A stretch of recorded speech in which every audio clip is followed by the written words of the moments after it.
another episode of Mind Over Masculinity, the podcast where we drop the masks, break the cycles, and redefine what it really means to be a man. Yes. And dear listeners, today's guest, he's not here to play small, and neither are we. So please welcome Chris Marhefka. So welcome to the show, Chris. Hey, Avik. Thanks so much for having me on. Glad to be here. Amazing. So, dear listeners, before we delve deep into the discussion today, I'll quickly love to introduce you with Chris. So, Chris is a force of nature, like from building multi-million dollar businesses to co-founding the global men's movement 13 Pines. His story is a powerful journey of descent, awakening, and you can say purpose. So, after chasing success to the brink of collapse, he chose something far more courageous. It's to feel, to heal, and to truly live. That's something we all love, right? Yes. And we are diving deep into what happens when success is not enough, when our bodies say no more, and when we finally stop chasing someone else's dream and start reclaiming our own. Yeah. So buckle up, dear listeners, because this one's for the man who's been grinding so long and he forgot why he started. So wait, let's get started. Welcome to the show again, Chris. Hey, thanks so much for the amazing introduction. Appreciate that. Thank you so much. Yeah. So Chris, we'll just take a moment to take it back to that moment, like 2016, February 26. You were in shape and competing hard, crushing life on paper. Everything was, changing. So, what was going through in your mind? I mean, in that immediate aftermath, uh, Mm, were you terrified, relieved, confused? So, what was the scene that time? yeah. Yeah. That is such an impactful, one of the most impactful moments of my life and my journey was that day in February. I was competing in a CrossFit competition. CrossFit is a very intense workout modality, and I was competing in the sport of CrossFit, and I was in a competition, a tournament, if you will. And up until that day, I was really like you said, crushing it on so in so many ways. I was running three different businesses at the time that I had started, grown, and I was, competing in both CrossFit and Ironman triathlon, which is another very intense modality, and training all the time, training 20 plus hours a week and just working nonstop. I I was just telling this story to a friend yesterday, actually. There was a period in my life, and it was right around this period that I was Okay. experimenting with the most extreme, it's called polyphastic sleep. And basically, it's just a way to try to train your body to sleep less. And long story short, it did not work for me. It just led me to sleeping less, but not recovering and completely stressed out. Going into that day in February, I mean, peak stressed. Everything you can imagine. I felt like I was carrying it on my shoulders. It was, and it felt so heavy. And yeah, in a lot of ways, from the outside looking in, it looked like I was crushing it. I was successful financially. I was married. I had the house and the real estate, and it looked like I was doing so well. But even before that moment, I really wasn't doing that well inside. I was so conflicted in my life, mostly about like asking the questions: Was this it? Was this just more money, more achievements, but really lacking the fulfillment inside? And I was doing stuff that I wanted to do. I'd start companies that I knew was helping people, and yet for some reason inside of me, I still had this empty hole, this gaping hole that I just could not fill with more achievements. And yet I was trying. I was doing all these hard things to fill that hole. And in the middle of, or actually right towards the end of this competition, there was, I think about less than a minute left in this last workout, and uh, I was going really hard, pretty much as max as I could, and I started to get this pressure building in my head. And I've worked out very hard. I've raced and I've really pushed my body hard. And I just thought this was just another like, okay, got to push through the pain. And like so many of us have been taught, push through the pain.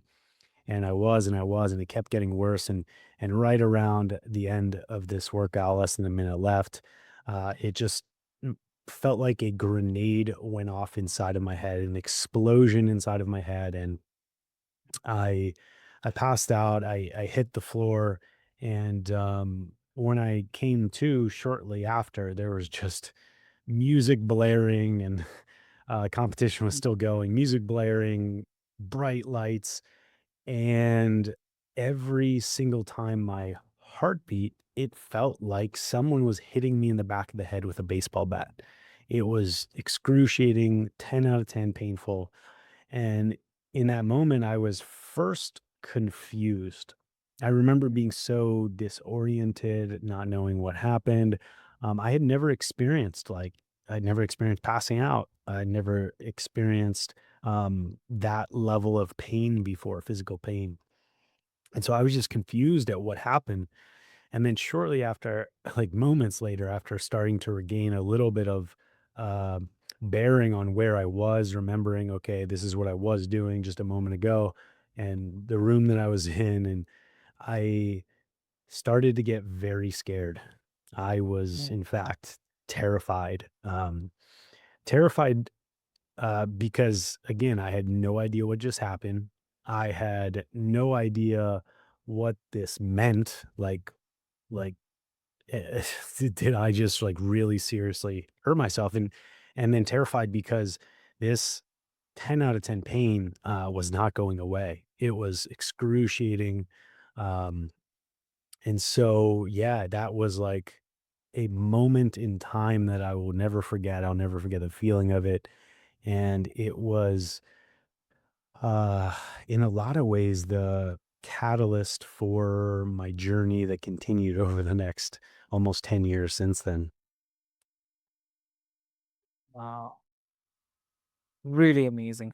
I mean, thank you so much for sharing that. And uh, like so many men push themselves like until the body forces them to listen. I mean, Mm, it's like we don't feel uh, mhm, we have that permission to slow down. Uh, mhm. yeah, that's definitely true. Yeah. So yeah, you're saying something, please. Yeah, I was saying that, yeah, it's taught to so many men, and there's so much of our culture that actually praises and embraces that.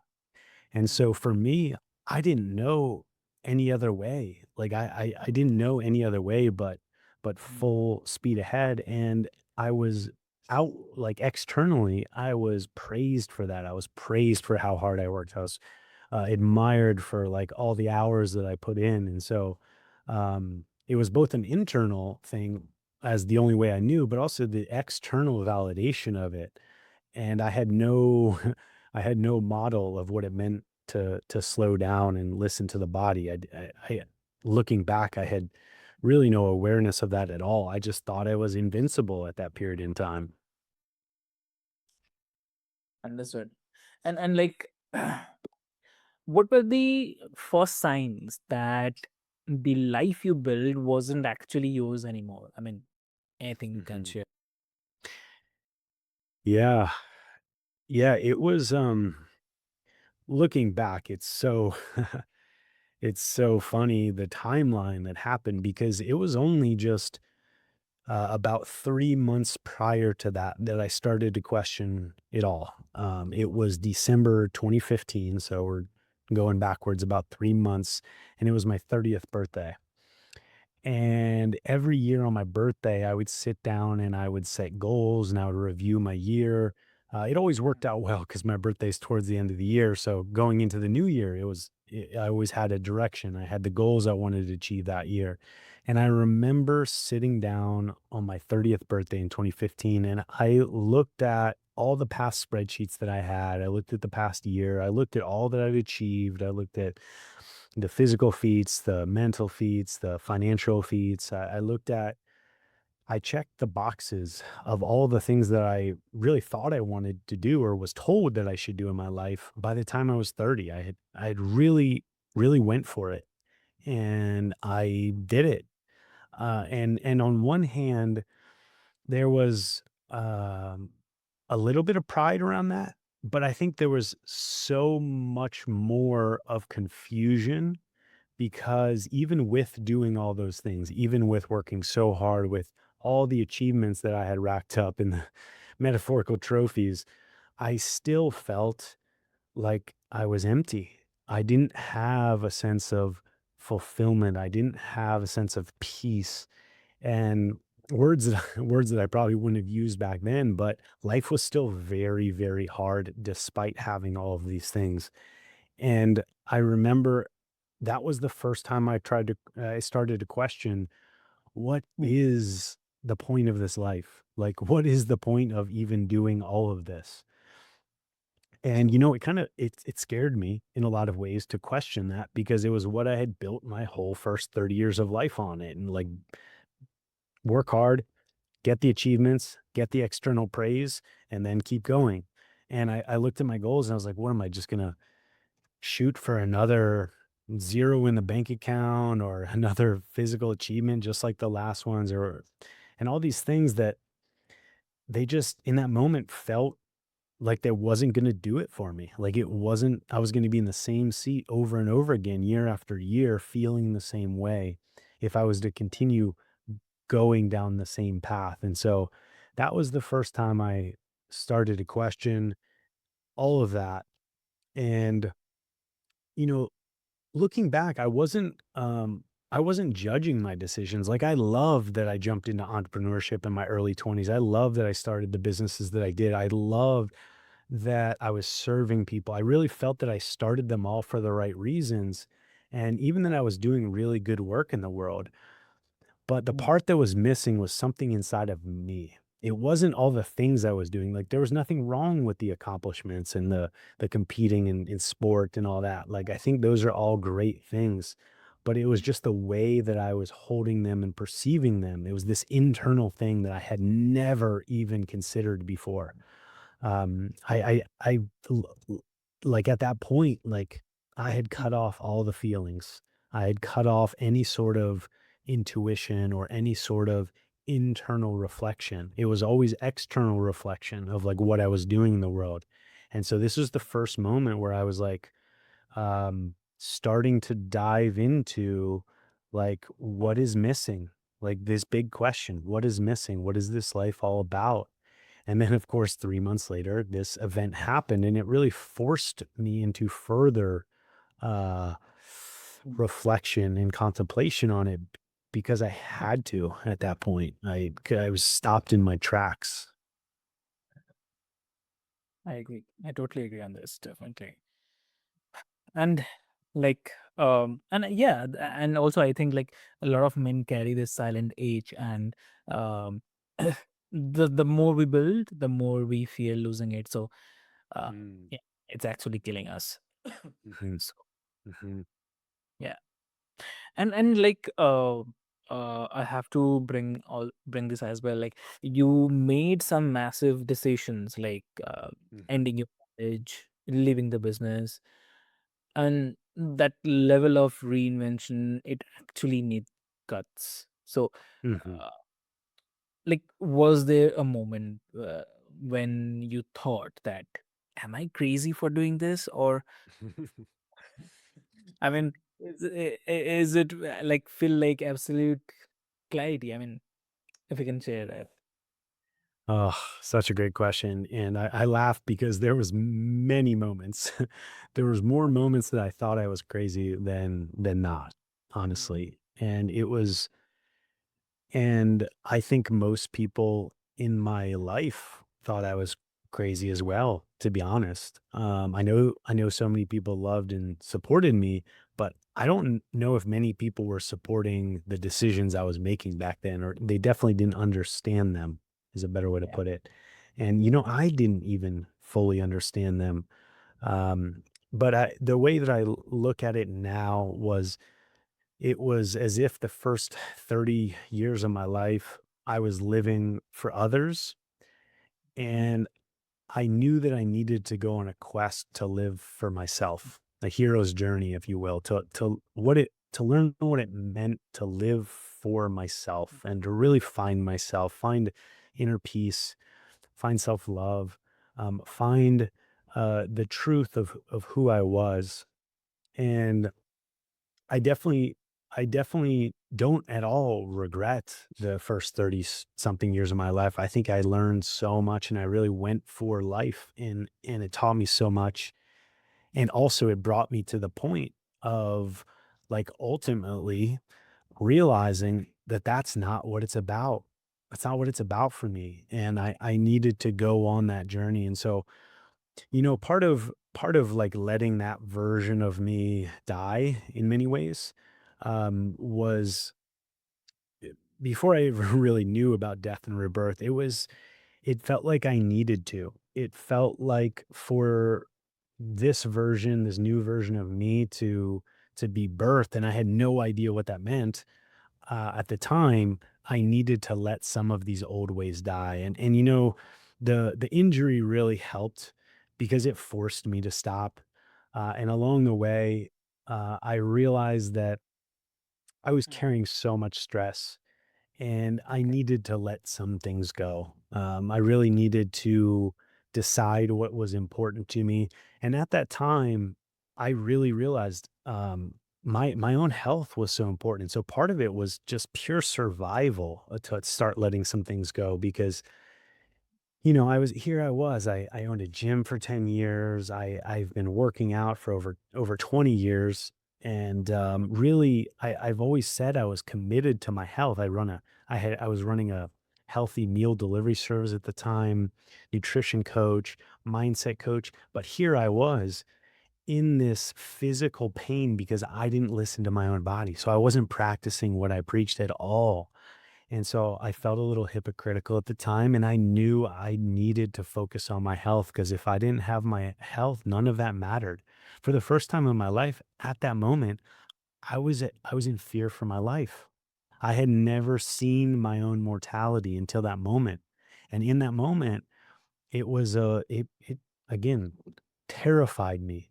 And with that came just a realization that, hey, maybe I need to mature a little bit. Maybe I'm not as invincible as I think, and there will be a day that I'll die. And um will I be able to lie on my deathbed with gratitude for my life and proud of what I did in it? And these were all things that were going through my mind during this time. And yeah, again, the most painful journey because a lot of things that I love, I did let go. I let go and sold the businesses that I deeply cared about, the employees that I had worked with for years and really cared about and still do. And then ultimately my ex-wife, I cared about her, and I still do care about her as a person, and just the person that I was at the time, Mm. um, it wasn't serving to stay in that relationship. And so, yeah, I had to move forward with the divorce. And that was the last thing. That was probably the second incredibly pivotal moment because that was the last thing that I was defining my ego as. Like, all the physical stuff fell away with the injury. A lot of the business stuff fell away as I started to part ways with my businesses. And the last identity that I had was like this good husband identity. And then once that was gone, there was like nothing left. There was just a blank slate of just me. And that's when the real work and the journey really went deep for me. Understood. I mean, sometimes it's not the clarity that moves us, it's the pain as well. So, Mhm. yeah.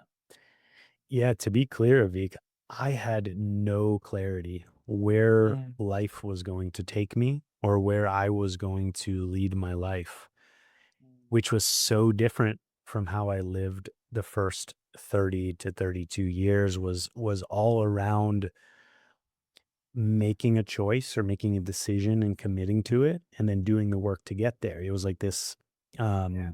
controlled growth. I was always setting the goals and I was always working towards them. And so at this point in my life, I was going into a completely foreign place that I'd never been before. And it was scary. It was so scary not knowing what was next. It was so scary of letting go of all of these parts and these masks of my ego that I didn't know what else would be in its place. And yeah, that's the thing is like now looking back, I've learned how to lead with clarity and I've learned how to uh, grow from clarity or grow towards what I want. But back then, I was just growing away from the pain and away from the stress. And so I know we always have the choice that we can grow from either. We can grow towards something or we can grow away from something. Back then, I was just growing away from all of the things that I didn't want. And as I started doing that, the things I actually do want, desire, and find important in my life started emerging. So they started emerging over that journey. Mm. No, but that's a good part of it, definitely. And like, uh, about if I have to say, like, after everything, like burnout, success, reinvention, what does wholeness look like for you today? Mm, wow, such a great question. Mm. So the first part of that answer is Mm, probably the most simple, okay. and it's to take a deep breath Mm, and be at peace with who I am, where I am, what I'm doing and expressing in the world, and to be completely at peace with just one deep breath. And I think that's a huge aspect of my wholeness today that I did not have back then. I was always trying to be someone else. And today there's a complete peace in who I am. Also with that wholeness, is I know who I am. I have gone to the dark places. I've gone deep inside and I've faced the shadows and the proverbial dragons.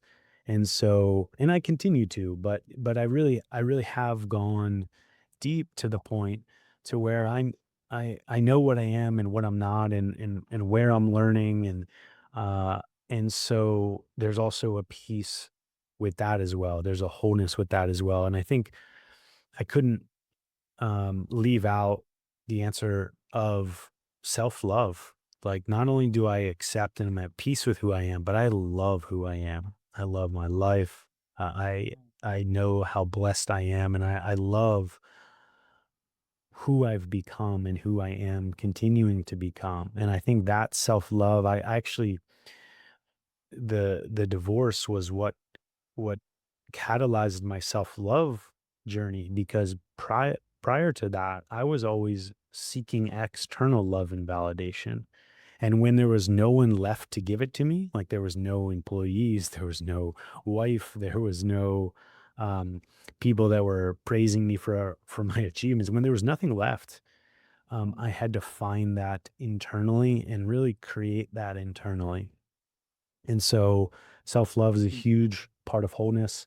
And I think especially for men, or the masculine part of all of us, it's to be working towards something we truly believe in. A lot of people would call that purpose. So I think a big part of wholeness is how we serve what we truly believe in.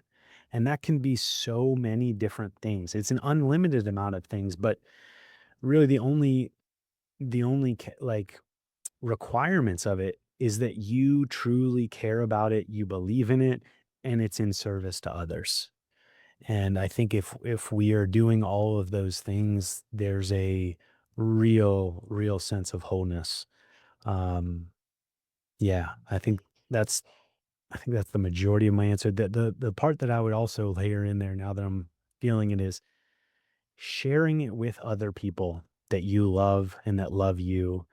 And I think the communal aspect to us as humans is really understated. And so if I had all those first parts of my answer, I think I would feel largely whole. But the joy in life that I feel is because I'm sharing it all with those that I love. And I think that is like the cherry on top of the wholeness for sure. Got it. Got it. Ooh, that's so amazing. Thank you so much for sharing this and walking us through your fire, and at the same time showing us that what's possible on the other side as well.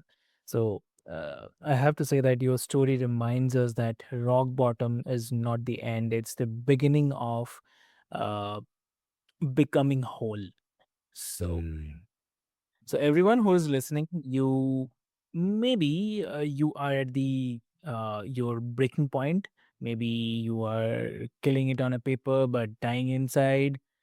This conversation is your permission slip to pause, to feel, and also at the same time to choose a life that actually feeds your soul, right? So, uh, Chris, like if someone wants to connect with you, what will be the best medium? Mm.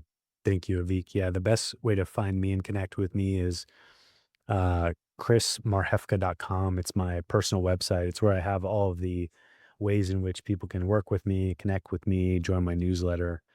Um, yeah, I am on Instagram as well at Chris Marhefka.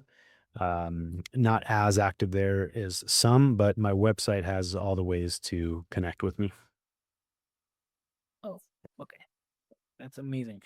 Great. So, dear listeners, I'll put all the links into the show notes for your easy reference. And I have to say that you are not alone and you don't have to, think about it anymore. So, with this hope, until next time, stay curious, stay grounded, and remember that the true strength is found when we stop pretending and start feeling. So, that's a very good part of it. So, uh, with this hope, this is your host Avik signing off from Mind Over Masculinity. Have a great day ahead. Thank you so much.